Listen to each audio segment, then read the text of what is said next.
Hey guys, welcome back to United Star. We have Priyan Gupta with us, a Manchester United diehard fan.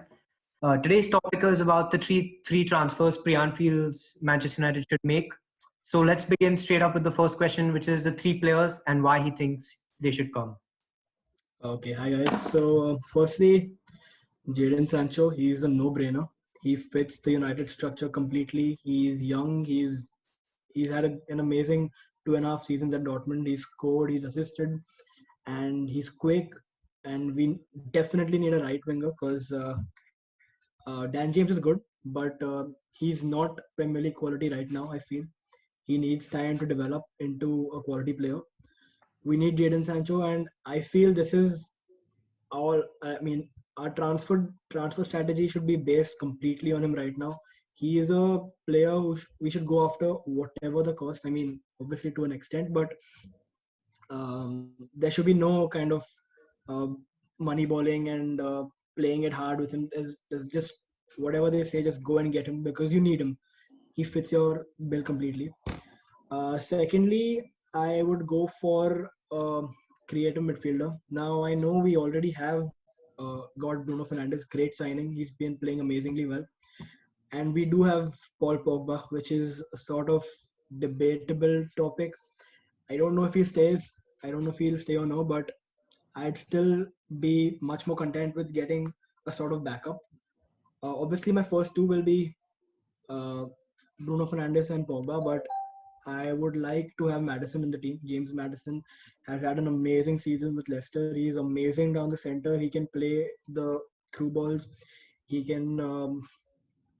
He's just very creative, and we need a good creative midfielder right now. Thirdly, I personally, I would go for a Jack Grealish.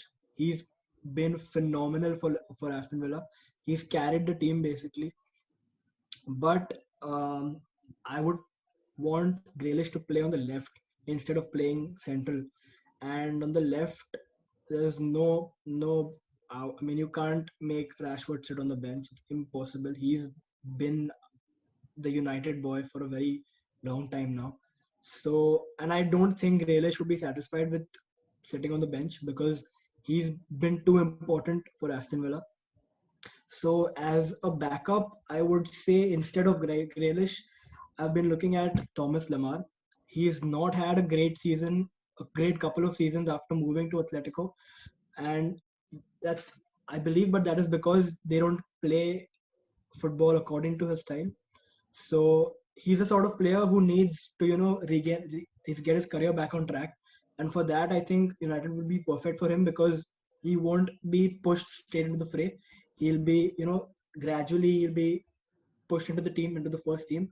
He'll be, so I think as a backup for Rashford, Lamar is perfect. This was my third signing, but I would say Madison won't be our priority if Pogba stays. And if Pogba is to leave, then we need to go after Madison. But if Pogba stays, then instead of Madison, I would go for a central defender. Now we have four great centre backs right now: Maguire, Lindelof, Tuanzebe, and Eric Bailly. But I would still want one more decent centre back.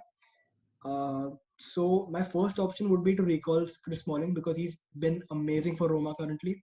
He's had a great season for Roma, and if he's not coming back, then I'd like to get Dayot Upamecano.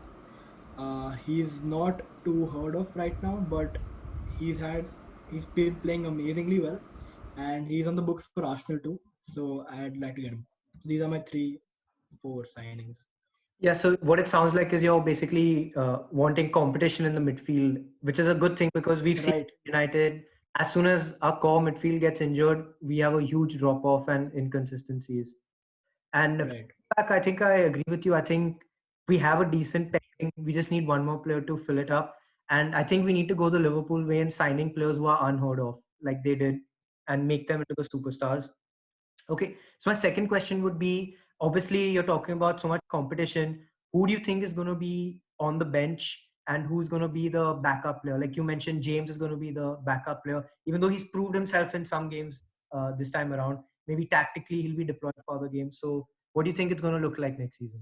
Okay, so I'd play a normal 4-3-3 with Martial playing as my striker and Greenwood as his backup. Left wing Rashford with if Grealish, then Grealish or any left winger we sign as the backup. Right wing Jadon Sancho with Dan James as backup.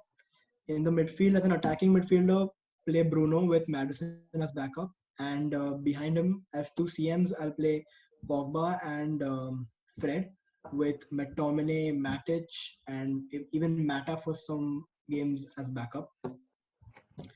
Defense, I don't think I want to change anything. We have Luke Shaw playing with Brandon Williams as backup. I think both are good enough. Both are good enough to play as a first team player.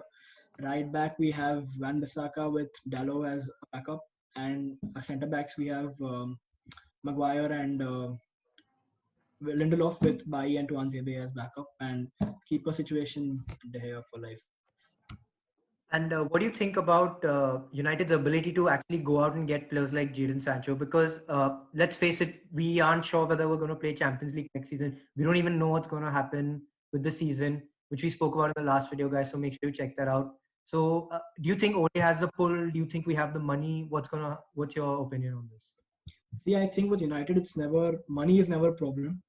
We do have the money, and uh, the pull power. I think it's sort of the other teams are seeing now that United are investing very wisely and investing in the right players, in the sort of players which would take United from level A to level B and not remain stagnant. Where we have a goal. I mean, it's visible with Ole right now. So I think that would be very promising for players to join. They would want to be a part of such a project because it's a young team right now, a young core, and this is a team for the long haul. So I think a lot of players would be wanting to be a part of it. And of course, I mean, it's Manchester United. I don't think any player would not want to play for a team of such a great with such great prestige and history. So there have been reports, and even Kane himself has said that he is open to leaving if he knows that Tottenham aren't going to win anything. Do you think United should put in a bid for him? Do you think we need a striker like him, or are we more suited with players like Rashford and Martial in the team? Uh, if I don't think personally that we should go after Kane because we don't need him. I don't feel we need him, but again, he's been amazing for Spurs, and he's a sort of and we don't have a player like him. He is that out and out stay in the box, head the ball, a strong, muscular, tall finisher, a predator, and we don't have a player like him. So although it does seem very attractive to get Kane to go after Kane, I think it's too much of money for a player which we don't really need. Exactly, which is the philosophy you've been going for this whole video, which is by unknown but by good. Who will fit the Right. philosophy? Well, anyways, guys, this is all we have for today. Leave your thoughts down in the comments below, the three players you'd like to sign, and you can also mention the players you'd like to see go out. We have our own opinions about that. Leave a like, subscribe, comment, and we'll see you in the next one. Cheers, guys.